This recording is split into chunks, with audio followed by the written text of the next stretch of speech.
जय गुरु जी। संगत जी, वीडियो को लाइक कीजिए, चैनल को सब्सक्राइब कीजिए और बेल आइकन को प्रेस कीजिए ताकि आपको लेटेस्ट वीडियो की जानकारी टाइम से मिल सके। गुरु जी की श्री चरणों में कोटि कोटि प्रणाम। गुरु जी की प्यारी संगत को जय गुरु जी। संगत जी, सत्संग को शुरू करने से पहले गुरु जी का मंत्र जाप कर लेते हैं। ओम नमः शिवाय। शिव जी सदा सहाय। ओम नमः शिवाय। गुरु जी सदा सहाय।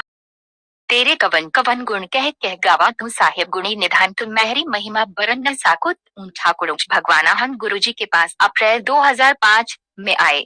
हमें एक मित्र ने उनके बारे में 2002 में ही बता दिया था, पर जैसा कहते हैं ना, गुरु जी के पास कोई तभी आ सकता है जब उनकी इच्छा हो। 2005 में हम बॉम्बे में रहते थे और अक्सर हमारा दिल्ली आना होता क्योंकि दिल्ली हमारे लिए घर था। एक महिला भक्त ने, जिससे हम एक पार्टी में मिले, हमें गुरुजी के बारे में याद दिलाया। उन्होंने हमसे गुरुजी के बारे में बात की और ये उनका विश्वास था कि निस्संदेह ये आपका बुलावा होगा और आपको एम्पायर स्टेट अवश्य जाना चाहिए। हम गए, परंतु पहले दिन हम लंगर के लिए नहीं रुके। दूसरे दिन हम फिर गए, जैसे कोई चुंबक हमें अपनी ओर खींच रहा हो।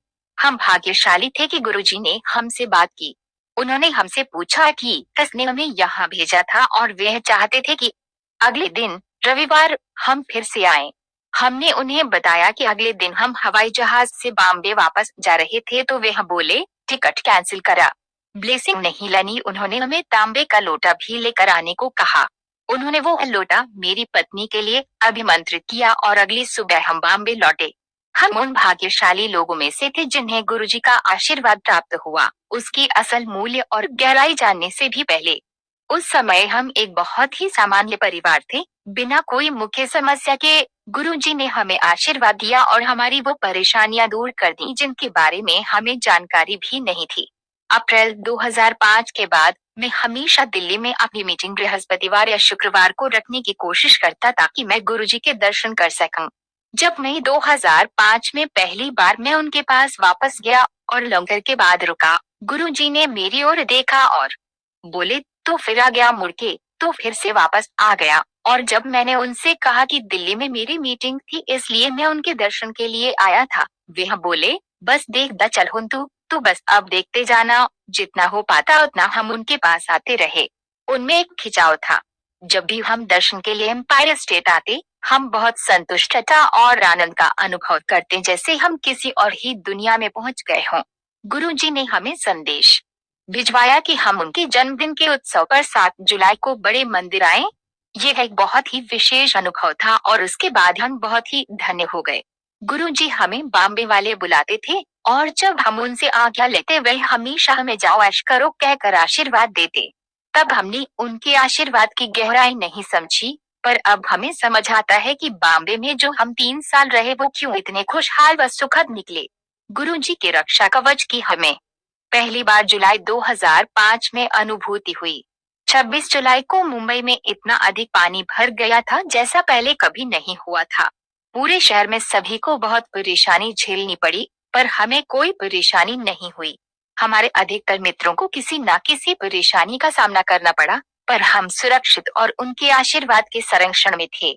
हमारी बेटी स्कूल से वापस घर सुरक्षित पहुंच गई, जबकि उसी स्कूल में हमारे मित्रों के बच्चों को रात स्कूल की बस में ही काटनी पड़ी। मेरे बहुत सहकर्मी अगली दोपहर को घर पहुंचे, पर मैं उसी शाम घर पहुंचा, बस करीब 1 घंटा देर से। जिस कॉलोनी में हम रहते थे उसमें पानी और बिजली की कोई समस्या नहीं हुई। यहाँ तक कि हमारे यहाँ काम करने वाले भी नियमित रूप से काम पर आते रहे। एक ही हफ्ते में ही हमारी जिंदगी बिल्कुल सामान्य रूप से चल रही थी, जबकि पूरा शहर सामान्य अवस्था में आने के लिए संघर्ष कर रहा था। गुरुजी अंतर्यामी है और कुछ भी उनसे छुपा नहीं है, ये बात हमें जल्दी ही स्पष्ट हो गई थी। मेरे एक प्रारंभिक दर्शन के दौरान एक महिला का सत्संग सुनते समय वह बोले, साईं भगत तू भी सुन, साईं बाबा के भक्त तू भी सुन। मैंने संगत में कभी उल्लेख नहीं किया था कि मैं कई बार शिरडी होकर आया था और मुझे शिरडी साईं बाबा में आस्था थी, वह ये जानते थे। एक बार मेरी पत्नी की एक छोटी सर्जरी होनी थी।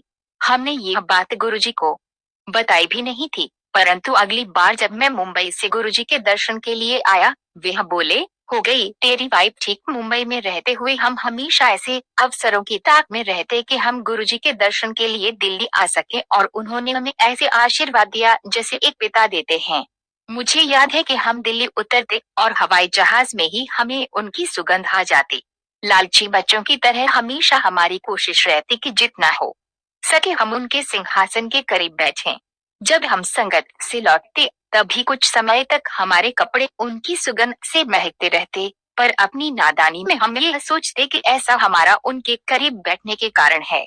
एक बार गुरुजी के अपने कमरे से बाहर आने से पहले ही मुझे पहली मंजिल पर भेज दिया गया और लंगर के बाद बैठने का मौका भी मुझे नहीं मिला। उस दिन उनकी सुगंध मेरे कपड़ों में अगली सुबह तक रही, एक स्पष्ट चिन्ह कि ये उनका आशीर्वाद था, न कि उनके करीब बैठने के कारण। अगस्त 2006 में कभी गुरुजी ने हमें मुंबई वाले बुलाना बंद कर दिया। मेरी कंपनी मुझे सिंगापुर या इंग्लैंड भेजने के विचार में थी।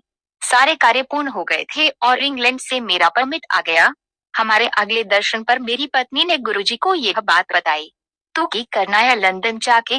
वह बोले, तू है थे आजा दिल्ली मेरे कोल, तू लंदन जाकर क्या करेगा, तू मेरे पास दिल्ली आजा। हम थोड़ा निराश हुए, पर हमारे लिए यह बात बिल्कुल स्पष्ट थी कि हमें उनका कहा मानना है। जल्द ही मुझे दिल्ली में एक नौकरी का प्रस्ताव आया और मैं गुरुजी के दर्शन के लिए दिल्ली आया। उन्होंने मुझे दूर से देखा और बोले, मिल गई तेनू नौकरी दिल्ली दी, हुन तू आजा, तुझे दिल्ली में नौकरी मिल गई, अब तू इधर बस जा। उसके बाद सब कुछ बस अपने आप होता गया, मानो जैसे हमारे जीवन की डोर उनके हाथों में थी। उनके आशीर्वाद से हमारी बेटी का दाखिला देहरादून में एक अच्छे स्कूल में हो गया। 13 अप्रैल 2007 को हमने मुंबई से अपने सारे नाते तोड़ दिए और दिल्ली उतरते ही सीधे बड़े मंदिर गए। दिल्ली आने के बाद हम नियमित रूप से उनके दर्शनों के लिए जाते, लेकिन लंगर के बाद रुकने का अवसर हमें कम ही मिलता। एक शाम एम्पायर स्टेट से वापस जाते हुए हम गाड़ी में बात कर रहे थे और हमारी इच्छा थी कि लंगर के बाद गुरुजी हमें रुकने की अनुमति दें। उन्होंने हमें इसकी अनुमति दी और जब हमने उनका धन्यवाद किया तो वे हम बोले, मैं गाड़ी विच सुन लिया सी, मैंने गाड़ी में तुम्हारी बातें सुन ली थी। हम धन्य हैं कि हमें उनके चरण कमलों में रहने का अवसर मिला। हम ये भी अनुभूति है कि उन्होंने हमें परेशानियों से बचा के रखा है। परेशानियां आने से पहले ही वे उनका समाधान कर देते हैं। उनके महासमाधि लेने के बाद भी हम उनके सुरक्षा कवच के तहत हैं। एक बार देहरादून से लौटते समय गाजियाबाद के पास हमारी गाड़ी को एक ट्रक ने आकर मारा। हमने धातु उखड़ने की आवाज सुनी और हमारी गाड़ी में बहुत जोर का झटका लगा, किंतु हम पूरी तरह सुरक्षित थे। हमें खरोंच तक नहीं आई थी। गाड़ी भी वापस चलाकर लेकर जाने की हालत में थी, परंतु जिसने भी गाड़ी देखी वह विस्मित रह गया कि किसी को भी चोट नहीं पहुंची थी। हमारा ड्राइवर जो हमें एम्पायर स्टेट लेकर जाता था बहुत निराश हुआ कि उसे गुरुजी के दर्शन का अवसर प्राप्त नहीं हुआ। गुरुजी की महासमाधि के बाद उसने गुरुजी का स्वरूप मांगा। उसकी पत्नी को दूसरा बच्चा होने वाला था, क्योंकि उनका पहला बच्चा सिजेरियन से हुआ था। वे चिंतित थे और चिकित्सकों ने इस बार भी सर्जरी होने की ज्यादा संभावना बताई थी। उसकी पत्नी ने गुरुजी से नियमित रूप से प्रार्थना करनी शुरू की। एक शाम अगरबत्ती जलाते समय उसने मन में सोचा, गुरुजी मैंने तो आपको देखा भी नहीं। अगली सुबह गुरुजी ने उसे दर्शन दिए, आशीर्वाद दिया और उसे बोले कि उसे लड़का होगा और वो भी सामान्य प्रसव से। 1 महीने के अंदर पति पत्नी को लड़का हुआ, निस्संदेह सामान्य प्रसव से। हमने हमेशा अपने आसपास उनकी उपस्थिति और मार्गदर्शन महसूस किया है और वे हमेशा हमारा ख्याल रखते हैं। गरीब निवाज गोसिया मेरा मात छतर धरे ऐसी लाल तुझ बिन कौन करे।